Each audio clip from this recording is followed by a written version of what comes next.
안녕하세요. 정치를 쉽게 풉니다. 정치회 쉽게! 현재 국회에서는 쌀값 안정화 법안을 두고 민주당은 다수 의석을 앞세워 일사천리로 이를 통과시키고 국힘당은 날치기라며 대통령 거부권을 행사하겠다고 엄포를 놓고 있습니다. 그러니까 국정과제에 있어서 여당이 책임을 느껴서 추진하고 야당이 거기에 발목 잡는 게 보통인데 이게 정반대로 돌아가고 있다는 겁니다. 자, 이게 어떻게 된 상황인지 자세히 알아보겠습니다. 작년 말부터 쌀값은 크게 떨어지기 시작했습니다. 그래서 대선 기간 각 당의 후보들은 쌀값 안정화 대책을 내놓았습니다. 그 대책들은 주로 쌀값이 떨어져서 정부가 매입해준다거나 적극적으로 정부가 개입해서 쌀값을 안정화시키겠다는 것이었습니다. 모든 후보들이 내놓은 대책이 대동소이했습니다. 그런데 선거가 끝나고 정권이 바뀌었지만 정부에서 대책이 나오지 않았고 쌀값은 계속 떨어지고 말았습니다. 임계점에 다다른 농민들은 삭발 시위를 하고 자신의 논을 갈아엎기 시작합니다. 이대로 가면 올해에도 풍년이 예상되는데 그러면 더 가격은 떨어질 것이고 도저히 수지가 맞지 않는다는 것이었습니다. 이렇게 농심이 폭발하고 있는 가운데 8월 말 이재명 대표는 당대표가 되자마자 윤석열의 예산안을 검토하고 참 비정하다는 말을 남기며 이 쌀값 폭락에 대한 정부의 적극적인 대처를 요구합니다. 자, 당시 발언입니다. 우리는 농가에 대한 지원 액수가 선진국에 비해 10분의 1이 될까 말까한 수준으로 매우 적다. 특히 주곡인 쌀값의 폭락은 농가에 엄청난 부담을 주고 농업에 심각한 위험을 초래한다.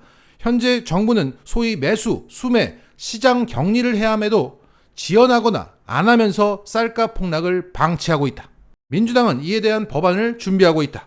이번 정기국회에서 정부와 협의하되 이런 사각지대가 발생하거나 잘못된 정책, 예산 결정이 나지 않도록 최선을 다하겠다.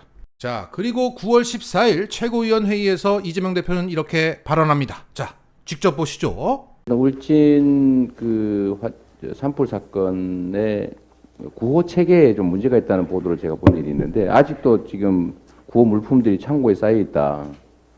여름인데 겨울용이 지금 쌓여 있다. 뭐 이런 얘기들이 있어서 그거 한번 체킹해 보시고 저희가 재난 의원금 모금한 게 있다고 하더라고요. 네. 그거 어떻게 할지 그쪽 재난 지역 한번 가보든지 한번 그런 거 검토해 보시면 좋겠습니다. 예, 알겠습니다. 아까 제가 우리 최고위원님들 발언이 좀 급하실 것 같아서 말을 좀 제가 중간에 자세히 못 들었는데 이 쌀값 얘기 있잖아요. 지금 원내에서는 지금은 이제 살 수 있다, 그러니까 시장 격리할 수 있다 이래 됐으니까 지금 기재부가 안 하는 거잖아요. 근데 그 제도를 만들어 놓고 지금 20kg당 22만 3천 원인가 해서 지금 15만 원대로 떨어졌다는 건데 이러면 농가들, 농민들 망하는 거 아닙니까 이거? 그래서 좀 대책을 좀 세게 해야 될 것 같은데요. 그 기재부는 왜 예산도 있을 거 아닙니까? 근데 왜 안 하는지. 양국관리 기금이 있어서요. 지금 뭐 예산의 문제는 아니고요. 정책 결정의 문제입니다. 근데 지금 이게 저희가 그 시장 격리하라고 얘기한 게 저번 대선 때부터 얘기했던 것 같은데 그죠? 두 번째는 지금 당장 어쨌든 있는 예산을 집행을 안 하고 농민이나 농촌 죽어가도록 방치하는데 아마 약간의 의도도 있을 가능성이 있어요. 예를 들어 물가 부담을 좀 줄이기 위해서 쌀값 폭락을 일부러 방치하는 거 아닌가 이런 생각이 드는데 뭔가 대책을 좀 단기적으로 좀 급하게 세워야 되지 않을까요? 기재위거든요. 네, 제가 네. 기재위니까 네, 신정훈 의원님과 상의해서 네. 추경호 부총리나 네, 만나서 좀 얘기하고 대책을 세울 수 있는 방안들을 좀 촉구하는 작업을 네. 한번 해보도록 하겠습니다. 자, 이재명 대표는 어디서 막혀서 이게 안 되는지를 짚고 참모들은 그에 대한 정부와 해결책을 제시하고 있습니다. 그리고 강조한 것은 이거 급하다, 당장 대책을 내놓자는 주문을 했던 겁니다. 그리고 그 다음날 민주당은 상임위 법안 소위에서 쌀값 안정화를 위한 이 양곡관리법 처리 법안을 일사천리로 통과시킵니다. 물론 법사위와 본회의 통과가 아직 남았습니다. 이후 이재명 대표는 여론을 환기시키기 위해서 쌀값 폭락에 직격탄을 맞고 있는 전북 김제시로 내려가서 현장을 둘러보고 거기서 최고위원회의를 엽니다. 물론 한겨레조차 이걸 두고 쌀값 정상화 세일즈라며 비아냥대고 윤석열은 검찰을 앞세워서 이재명 대표와 부인 김혜경 여사 그 아들까지 몹살게 굴었지만 그러거나 말거나 민생 돌격 앞으로야! 이런 정신으로 그는 이렇게 말했습니다. 일각에서는 지나친 속도전이 아니냐, 일방통행이 아니냐고 말하고 있지만 국가 안보, 특히 식량 안보의 핵심적인 요소라고 할 수 있는 주곡 가격 유지를 위한 활동에 여야가 어디 있겠냐?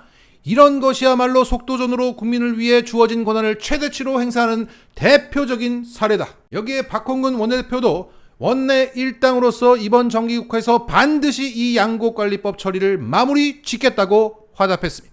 그런데 국힘당의 성일종 정책위의장은 그들의 최고위원회의에서 이렇게 발언했습니다. 이재명 대표가 14일 민주당 최고위에서 쌀값 안정 대책 마련을 요구하고 양곡관리법 통과를 대안으로 내놓더니 이제 불법 날치기 통과를 자행한 민주당의 행태는 한편의 코미디를 보는 것 같다. 지난 2020년 문재인 정부가 수급 추정에 완전히 실패했었다. 시장에 부족한 쌀은 10만 톤이었는데 정부 보유 30만 톤을 시장에 풀면서 시장의 가격 조정 기능이 완전히 무너진 것이다. 사법 리스크의 국민적 지탄을 피하기 위해서 농민들에게 얕은 술수를 부리지 마라. 민생하면서 쌀값에 대한 고해성사 없이 양곡관리법 통과시키는 쇼를 중단하시기 바란다.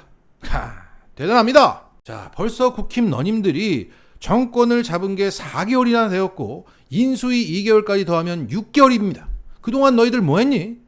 TK, PK 지역의 농민들에게 표를 많이 받아서 여당이 됐으면 책임감을 느끼고 대안을 마련해야 되는데 그 어떤 대안도 제시하지 않은 채 전 정권 탓만 하고 욕만 하고 있습니다. 자, 이 국힘 애들이 민주당이 뭘 잘하면 늘 하는 말이 있습니다. 쇼라고. 쇼하지 말라고. 지들이 봐도 좀 잘하는 것 같으니까 비판은 해야겠는데 쇼라고 폄하를 해버리는 겁니다. 자, 게다가 이것을 두고 사법 리스크 방탄용이라고 떠들고 있습니다. 진짜 이것들은 책임감도 없고 하는 짓이 딱 야당입니다. 평생 야당할 놈들이 여당하고 있으니까 나라가 이 모양 이 꼴인 겁니다. 국힘에서 그 누구가 대권을 또 잡는다고 하더라도 지금처럼 이 야당할 놈들이 여당하게 되는 겁니다. 자, 다시 돌아와서 자, 오늘 권성동 국힘 원내대표는 이 쌀값 법안 처리에 대해서 이렇게 협박했습니다. 우리가 집권 여당입니다. 민주당이 일방적으로 법안 처리를 할 경우 대통령께 거부권을 행사하라고 건의하도록 하겠습니다. 자, 여기서 권성동이가 자신이 여당인 것을 강조한 것은 왜겠습니까? 주도권은 여당에게 있다는 겁니다. 그런데 국정의 주도권을 뺏겼다는 겁니다. 니들이 여당이 아닌데 왜 여당 짓을 하냐? 주도권은 우리 건데 뺏겼어, 이 소리입니다. 그리고 이미 윤석열도 다 대선 공약으로 약속해 놓은 거, 다 대동소이하게 약속한 거를 법안으로 만들어서 급하니까 빨리 처리한 것을 두고 대통령 거부권? 왜 이렇게까지 하는 겁니까? 자, 국힘은 이런 거죠. 제 아무리 나에게 표를 많이 준 농민들에게 도움이 될지라도, 여야 할 거 없이 찬성할 수밖에 없는 민생 법안이라고 할지라도 내 손을 타지 않고 나의 이득이 들어가 있지 않은 법안이면 안 되는 겁니다. 내 이득이 거기에 들어가 있지 않아. 그러면 날치기인 겁니다. 왜? 정치는 나를 위해서 하는 거니까. 자, 국힘은 여당인데 발목 잡고 욕하고 침뱉고, 윤석열은 검찰 앞세워서 기소하고 아들 인질극하고 망신주기 하는 가운데 이재명 대표는 논을 갈아엎는 농민들만 바라보며 가고 있습니다. 자, 정리하겠습니다. 이재명이 소중하게 여기는 이 민생은 잘 티가 나지 않습니다. 그래도 이재명은 우공이산의 마음으로 한 줌 한 줌 옮길 생각입니다. 그렇게 해서 여기까지 왔고 앞으로도 그렇게 해 나갈 겁니다. 언젠가 그 한 줌 한 줌이 큰 산이 되어 그와 우리의 생활을 지켜줄 것이라 믿습니다. 마쳤습니다.